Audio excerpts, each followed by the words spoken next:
Cub Swanson. How are you, Cub? I'm good. How are you? I'm doing great. Thank you for doing this from the gym. That's the new gym with you and Dillashaw, right? Yeah. We got training Yeah. lab. It's going good. I'm just here by myself, setting up. I got the camera crews coming to film today, so Okay. squeeze this in. Okay. Well, I appreciate it very much. Congrats on the fight. Congrats on the new deal. First, I want to talk about the new deal, if we can. What was free agency like for you? It was pretty crazy. Pretty much everybody got in touch with my manager, and then it was just seeing from there what I really felt I was worth, and then from there we had a bunch of really good offers. Then I was kind of forced to decide, like, okay, where's my passion at, and when it came down to it, I felt like the UFC was just felt like home. So I was kind of just wanted to see if they would bump their offer a little bit, and literally the same day I had that discussion with my manager, they called and they said, hey, we'd love to give you a little bit of a better offer, but we want you to take this fight. And I was like, what's the fight? And they told me this fight with Frankie, and I said, cool, let's do it. Wow. So they actually called you. You didn't really have to ask them to bump it. They called you with a bump, but you had to take the fight in order to get the bump. Yeah, pretty much. Did it come down to the UFC and someone else? Like, did you whittle this down to two? There was a couple in play, but it was some of them were trying to make us jump through hoops and stuff, and I'm like, look, I'm not here to play games. Okay. That's not what I'm about. You want me to fight, pay me, and let's do it. But ultimately, I felt like this was the best fit for me. When you say jump through hoops, what do you mean by that? I just feel like when you negotiate, with a lot of people, they like to play games, and it bothers me. I thought it would, when it all came down to it, the UFC was actually being, Dana was calling me, have you thought about, what you want to do? We'd love to have you back. They were being very cool about the whole situation. They were very upfront with what they wanted to offer in the beginning, and then they ended up giving me a little bit of a bump, and that's what got me to sign. But some of the other companies were just, trying to play games, and I didn't appreciate that. Could you tell us, outside of the UFC, who you were considering? Who came close? No, I'd rather not. Okay. Were you at any point close to leaving the UFC, or did you always feel like they were number one in your heart? I mean, I love fighting for the UFC. It's been awesome for me. But at the end of the day, I got to a point that I really thought that I wasn't going to resign. I thought that, okay, that my time is done. It is what it is. And, for a few months, I thought I was done with the UFC. Wow. And just, split second, I'm fighting Frankie Edgar. So I was like, crazy. Were you at peace with that? Or did that bum you out when you were starting to think that it was done in the UFC for you? Well, I mean, that is what kind of was a trip because, I got a family now. Yeah. And that's been awesome. And I've just been focused on that and thinking, okay, I'm trying to build towards my retirement. And not that I want to retire right now, but just that I see the future. I want to set myself up. I want to be taken care of. So I was really focused on that, making sure that I put myself in the best position. But then I was like, you make, this amount of money, and where's the passion at? Is it still going to be there? And I had to question that if I, go fight somewhere else. And, my passion is with UFC. There's a lot of fights that make me hungry to be in the big show, to be in the big fights. And so that was part of it. That played a big role in it. Just curious, before the Ortega fight, because sometimes UFC likes to offer someone a contract before the last fight on their deal plays out, were you offered something? And if so, was it different than what you ultimately agreed to? Yeah. They made me an offer, and I just knew that I was in a position to get more. I've been with the company so long. I've done so much. So I wanted to, I thought that I was worth more. Did you end up getting more than that initial offer before the Ortega fight? Yeah. Oh, wow. Okay. Yes. How? They actually being more after the fight, and I still said, still was not happy with it, and it's not a whole lot more, but I feel like they took care of me. At any point in this process, and I don't know if you're this kind of guy, but were you thinking like, man, this would be so much different if I won that last fight? Like, did you regret, not how it all played out, because it all played out, you rolled the dice, but do you feel like you could have got a hell of a lot more if you were coming off a win? Um, I, I think that it would have been a completely different position. I probably would be fighting for a title now. I mean, it's very possible. Yeah. A lot of things could be different if Frankie didn't pull out of the first fight with Max, then Aldo would have still fought, Frank or Ricardo Lamas. Lamas wouldn't have lost to Emmett. There's like this whole domino effect of things that just kind of change. So, it is what it is, and obviously, if I would have fought for if I would have won that fight, I would have been negotiating, title money and not even be in this position. So it would have been completely different. In a way, do you feel like the way Brian Ortega looked in his fight against Frankie Edgar sort of softened the blow from the fight in December? Had he been starched by Edgar earlier this month, maybe but now I feel like people don't view that loss in the same light. Do you get what I'm saying? Yeah. I mean, I feel like it was weird. It kind of gave me more credibility because I felt like I was dominating the fight. He honestly hit me one time in the whole fight, and it was the first punch. He busted my nose pretty good. After that, I didn't realize how long his arms actually were. After he caught me with that shot, I felt extremely confident against him. I felt like levels ahead of him as far as the striking was concerned. And I felt very confident in the clinch, and that was my mistake. But yeah, after he beat Frankie like that, people were like, "Man, you were beating him up," and then he pretty much dominated Frankie. So in people's eyes, it put me right back in the mix. How's your nose now? It hurt me for a while, but it's fine now. Okay. But I was surprised it was bothering me for a good month or two. Did you have surgery on it? No. Okay. I saw this crazy story. You got sick before the fight because you held a baby. You were taking a picture with the baby, and the baby was sick, and then you got sick, and that kind of screwed you up on fight day. Is that true? Yeah. I mean, what happened is your immune system's so low when you're cutting weight, right? And my manager's always telling me, don't go here, don't go do this, don't go any big crowds of people. And I was in the hotel room about to go do some of my media stuff, and this guy walked up and he just shoved his daughter in my face, and she was like crying, and she did not want to be in my arms. And I almost dropped her because she was like flailing around, and I was like, he was trying to get his phone, and I was like, "Hey man, why don't you hold her and we'll all take a picture together?" Yeah. And he's like, "Thanks, man." And then right at the end, he was like, "Yeah, I was gonna come to your open workout, but my daughter's sick, so I didn't want, I can't go." And I was just thinking in my head, like, what? Yes. Why would you do that? And I didn't pay it any mind. But then the next morning, I think that was weigh-in day, and then the next morning. I woke up and I just didn't feel good. And I felt fine in the fight. I wasn't trying to, use that as an excuse. I just, the whole day I was really questioning whether I was going to fight. Wow. I was just like, is it even possible to pull out? Like the whole day I was just going like an emotional roller coaster, and I was like in bed having like the chills, and then I'd feel okay, and then I would feel just terrible. So the whole day I was just kind of going up and down whether I wanted to fight or not. Wow. Have you ever felt like that on fight day? No, never. You ever hear from that guy again? Send you an email, tweets? No, nothing. All right. No, yeah. I don't even know. Wouldn't even remember him.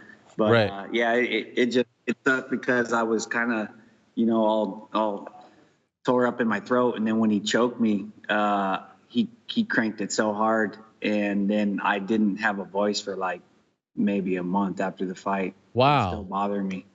Wow. Was he tougher than you expected him to be, Ortega? I'd have to say maybe smarter than I gave him credit for, just because he seems to, kind of jump on those opportunities, and because he's been losing almost every fight he's been in the Yeah. UFC, and Yeah. he finds a way to win. So I have to say that he's kind of, as he's taking damage, he's gaining knowledge, and he was able to capitalize when he saw an opportunity. You know how tough Frankie is. You've been in there with him. Were you shocked to see him do that to Frankie earlier this month? 100%. I was just baffled. I didn't think that I thought Frankie would just take him down and beat him up on the ground, like, and do what he does. But I think he feared his grappling a little too much. I think Frankie has good grappling, so I was kind of surprised at that.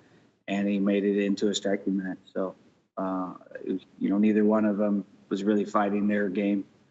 Are you surprised that Frankie's coming back so soon? Yeah, I am surprised. But I mean, a lot of times fighters feel like they don't have a good performance, and they just want to get right back in there and make it right. So, I You, mean, it happens. but is this a mistake? Like, if you were on his team, would you tell him not to come back after getting knocked out this soon? A lot of people would say it's a mistake. I've heard people, saying on social media that it is, but I mean, they're only going to say that unless he comes out and looks great. So on the flip side, do you feel like this is the perfect time to fight Frankie Edgar for you to get that rematch? I do think it's a perfect time for me to fight him, but I'm not putting anything on it that I think that, he's lost his chin or it's too soon. I mean, Frankie's Frankie, everybody gets caught. So I'm not going to go in there thinking like that. The reason I'm taking the fight is because I've been wrestling ever since I lost to him. He gave me just a straight ass kicking, and I owe him one. And I've been working on my wrestling and my ground game and everything because of the way he handled me the first time. And I just know that I could beat him. So I'll ask you the same question that I asked him. What do you remember most about that fight? Like you just said, like, he gave me a straight ass kicking. Maybe that's it. Maybe that like, just, that overall theme. But is there something in particular that when you think of that first fight against Frankie in Austin that really sticks out? I thought that he was him and his corner worked together well. They were smart. I thought I won the first round, and then they made some adjustments. He was able to start securing the takedowns after the first round. I stopped a few of them early on, and then after he made those adjustments, he stuck to it, and I couldn't make any adjustments in the fight. And then he just dominated me the rest of the time. And I remember being extremely frustrated and just felt like one step behind the rest of the fight. So, it's been something I've been working on ever since, about being able to adjust in between rounds. And, I took a lot from that fight. I really think he did great. So I learned a lot, and I'm ready to even the score. I haven't had the opportunity to look this up, but I feel like off the top of my head, and correct me if I'm wrong, you haven't had a lot of rematches in your career, if any, at least in the UFC, right? Yeah, I've never had any in the UFC. Tons of talk about it, but Yeah. I've only had one in my career.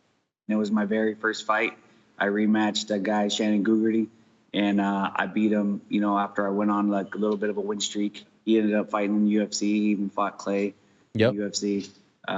But yeah, that was my very first fight and my only rematch on my record. So you must be. I mean, obviously you wanted to get another crack at him. You probably want to get a crack once again at everyone who you've suffered a loss against. But this has to be a very unique and exciting experience for you, right? To prepare for a guy that you've actually been in there against. Yeah, for sure. I mean, it's crazy because there's been talks about me rematching Aldo and Lamas, Mendez for a while. He's been gone for a little bit, and obviously you're gonna want another crack at Ortega.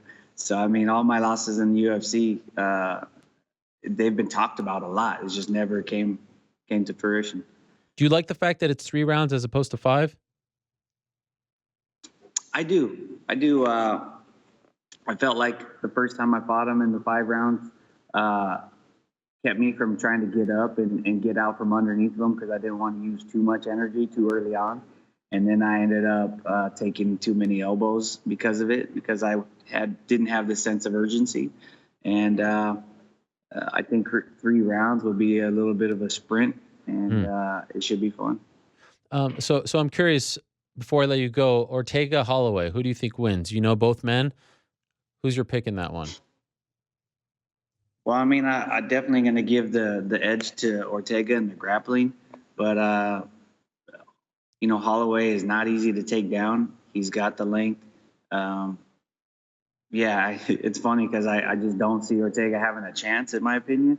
But I keep thinking that, and he keeps winning, so he keeps surprising me. But as far as striking levels, I'd say there's a huge gap. So unless Ortega can get it to the ground somehow or get it into the clinch at least, I don't think he does well in that fight. Last thing, you've been through this experience now, and you're a veteran. I know a lot of fighters look up to you. You've been through the free agent experience, right? Testing the waters and seeing how it all turns out. And the term free agent, it kind of bugs me because it's not like, as you know, NBA, NFL, like you don't have 30 places to go look at. You know, it's very limited, right? And there's some serious concessions that you have to make. Did you enjoy it? Like looking back, I know it was stressful, but like, are you happy you went down that road? And then I'll ask my follow up in a second. But overall, like, was this a positive experience for you? Are you happy you did it this way? I'm happy I went to see what else was out there because I mean, sometimes I've been with the company 11 years as of 2 days ago. Wow. Was my 11-year anniversary. So, just you complain about certain things over time, and then once you see what else is out there and what other people are dealing with, you kind of just get a refresher of how you got it. And so there are some things to complain about, but I do have a lot of things that that I'm grateful for, and so that all in all, I'm glad I went to go see what else is out there, but I'm happy with my choice. What kind of advice would you give to a fighter who's about to embark on this? One, you really got to do your homework and know your worth, and don't shoot yourself in the foot. don't reach too far because that'll turn a lot of people off. But it's tough because people are gonna try to get you cheap.